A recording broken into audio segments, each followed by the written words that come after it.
Hey guys, time to go over the new Team of the Week for May 6th, as well as a ton of prime times. We're going to go over all the ones that matter at this stage of the game, and if you are looking for daily NHL content, please subscribe to the channel as you'll get it right here. So let's go into the Team of the Week, and we'll start with the 98 Jonathan Huberdeau, 6'1", 188. He's actually low-key been one of the better cards to use all year. He just doesn't have like that.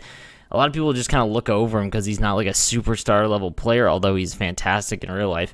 99 skating, 97 shooting, and then basically all of his hand stats and whatnot are 99. The only downfall is that he has 86 body checking and 85 faceoffs. Well, obviously he's a winger, but you can't obviously use him at center. That being said, he's one of the better cards in the game, and I feel like he might play a little bit quicker than some of the giant guys, but doesn't really suffer from the fact that he's, under 6 foot. So, definitely a valuable card, and I would, if you were to get him, I would definitely try him out, not sell him. He looks to be one of the better left-handed winger cards for the remainder of the game. Then we've got the 94 Dylan Larkin, 6'1", 198. I love Dylan Larkin cards as well. 99 skating, and then his shot in the low 90s, and then his hand stats also in the low to mid 90s as well. And then body checking 88. Awareness stats are good. Faceoffs are 99. This is a good center card. His shot is just a little weaker for a 94 overall card. You'd have to take a look at what he's going for. But if it's anything under, like 200K or right around that, might not be a bad value. Just that shooting stat kind of drives down the value of his 94 overall card. Then we've got the 94 Brock Boeser. He doesn't suffer from that at all. He's got 99 skating and then 95 shooting with 93 hand stats across the board. His stick checking is 90, which is nice, and offensive and defensive awareness are good at 95 and 90. This is a very, very good card as well. Basically the right-handed version of Jonathan Huberdeau almost. And again, someone that I would recommend and look for if you were to get him. It'd be curious to try him out as he does look very, very good. On to the second line, we've got the 86 Dominic Kubalik. This would be a card, that you could use early on. His 97 skating is nice, mid-80s shooting, and 85 faceoffs. Plus, he's 6'2". This actually isn't a bad card if you were just, you have a lower mid-80s overall team looking to upgrade from the base cards. This would be a decent center to go after.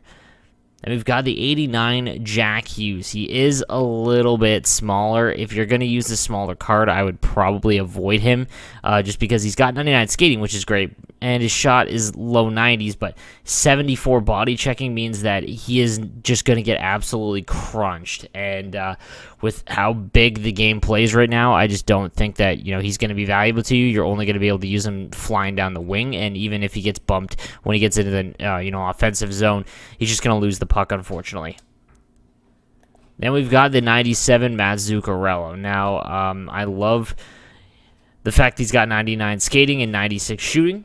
His hand stats are in the high 90s, which is nice, but again, he's 5'8". This is going to be a card that you just can't use in this game with the meta that it is competitively. If you like Matt Zuccarello, go for it, but other than that, I would just kind of pass over this one. If you were to pack him, I would sell him. After him, we've got Anders Bjork, who I would avoid. Michael Backlund, same thing. I mean, again, this is for the guys who are just have that mid 80s team. He just is kind of ho hum. There's better options, I believe. And the 84 Ryan Callen, exact same thing. He's just an 84 overall, and he's a little bit shorter. So I would avoid the guys in the fourth line as well. On defense, we've got the 97 overall Quinn Hughes. He's got great stats if you're someone who likes to fly out of the zone with a defenseman. If you like to break the puck out by not passing but holding onto the puck and just kind of straight lining or weaving in and out, this isn't a bad card. But I just there's so many better defensemen that are the same speed and shot but have 5 inches on him. So I'd consider that his value is going to be way too expensive for what he's how he's going to play. Then we've got the 89 Josh Manson. He would be an actual good card again for players with that mid-80s team, as he's got 93 skating. His shot power is 88 and accuracy is 80. Body checking is 91. Defensive awareness stats at 89, and he can actually knock people off the puck. This isn't a bad right-handed defenseman early on when you're building your team. And then we've got the 86 Samuel Girardi. Only problem with him is just too short. There's on defense, you need the guys that can bump him off the puck at the blue line, and he's just not going to be able to do that.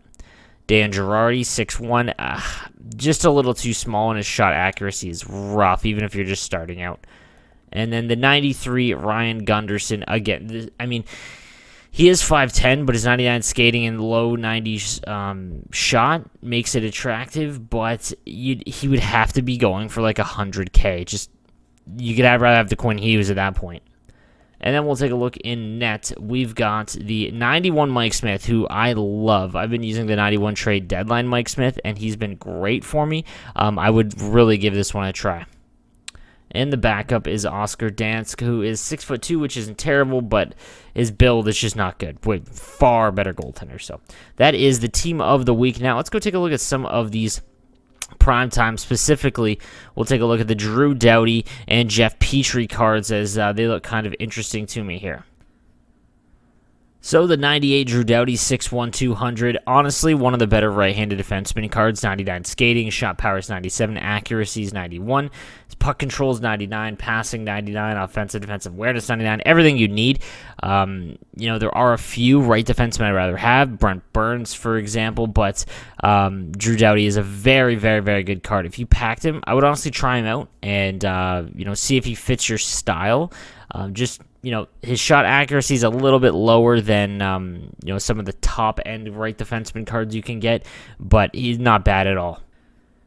And then they released the 92 Jeff Petrie. This is a perfect card if someone's looking to bump into the 90s. I get a lot of questions for cards in this range. 6'3", righty defenseman with 99 skating, 91 shot power, and 87 accuracy. This is a fantastic card for that range, and definitely someone you should look at, as he's going to do, very, very good for you. He's got great size, speeds, top end, and his shot is actually pretty good for a defenseman, even in the low 90s. So I would definitely look at this Jeff Petrie. And lastly, guys, I just want to look at there's a few packs that are out. Flashback Starter Pack Week 1 and Week 2, with a gold collectible and an 85 overall player, 100% guaranteed 85 overall, 87 overall player. Not a terrible value if you are someone who is stuck with that 100 coin or 100,000 coin range, and you're close to maybe a master set player of some sort or an upgrade. You'll get a gold collectible and a card that's at least 87, with the probability or the chance of it being a much better card. These aren't terrible. I would 100% avoid this 60,000 coin team of the week card, as you could get someone in the 80s and totally not worth it. So do not do this one. But these two, again, if you're not, you're going to have a hard time getting another 100K to really substantially upgrade your team. This one's not a bad option.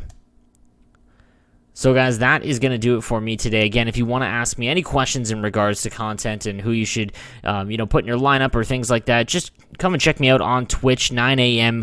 Monday to Friday Eastern Time. A Twitch link is down below. Follow it if I'm not on, and then you'll get a notification when I do go live, and I'll be happy to answer any of your questions real time. So, guys, thank you again for watching. Please subscribe and like the video if you did enjoy it, and I will see you tomorrow.